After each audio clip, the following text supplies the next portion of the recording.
In today's video, I'm going to teach you how to integrate HubSpot with Monday.com 2026, step by step. By the end, you'll have HubSpot connected to your Monday.com board, so contacts, deals, and activities can flow automatically, cutting down on manual work and keeping your team aligned. We'll begin inside Monday.com on the board where you want HubSpot data to land.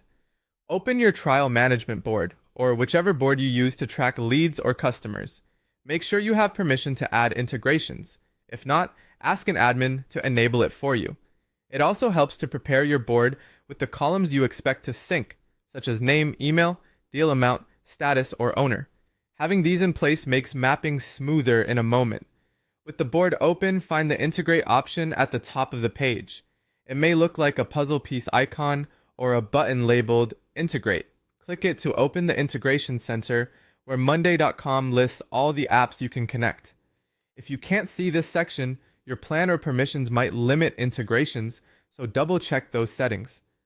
Inside the Integration Center, you'll notice a search bar and a gallery of apps you can browse. Type HubSpot into the search bar and select it. You'll now see a library of ready-made templates, often called recipes. Each recipe describes a simple automation, like when a contact is created in HubSpot, create an item in this board, or when a deal moves stages in HubSpot, update a status column in Monday.com.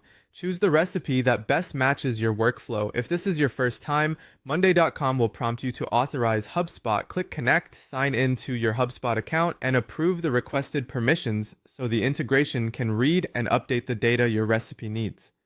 After picking a template, configure the fields. Select the HubSpot object, pipeline, stage, or property the recipe asks for, then map each piece of data to the right Monday.com column. For example, map email to a text column, amount to a numbers column, close date to a date column, and stage to a status column. Choose the board group where new items should appear. Name the recipe clearly so your team recognizes what it does, and switch it on.